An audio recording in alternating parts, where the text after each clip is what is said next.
I think to provide the best service would to be to realize that they are the case management. They are not the case authority. And this has been a problem because as a parent, I have to fall within the guidelines of the government. And sometimes the government is a form and you have to comply with forms. And okay, all right. But there's no, it takes a long time to get a return from that.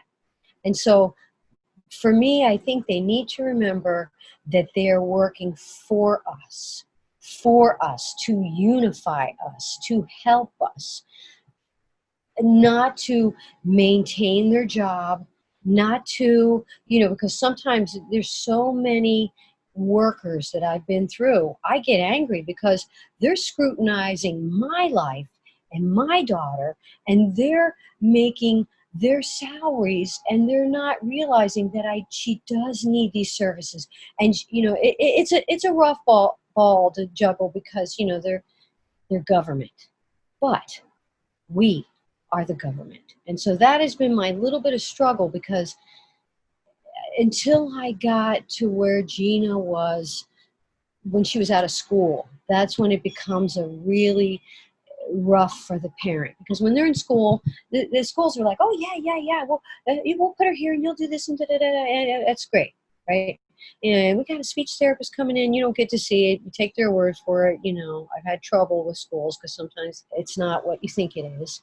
And so some have been really good, really great people, helped me a whole lot, but once they get out of school, then you're with government workers.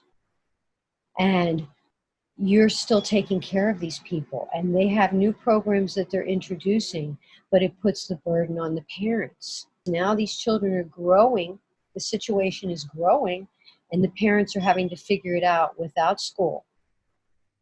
Okay, you don't have 8 to 3, 8 to 4. How do you make a living? We need case management help, not people that are authoritarians in their position, or I am this and I am this and she is this. I don't care. To me, you're Lucy and Mary and Betty, you're people with me. And they want to get these people in inclusion in the community. You need training for positions and things and vocations. And if you don't provide training, these people end up on the streets. They end up talking to themselves, beating themselves. People are afraid of them, attacking people, no medication, sick. You need training centers.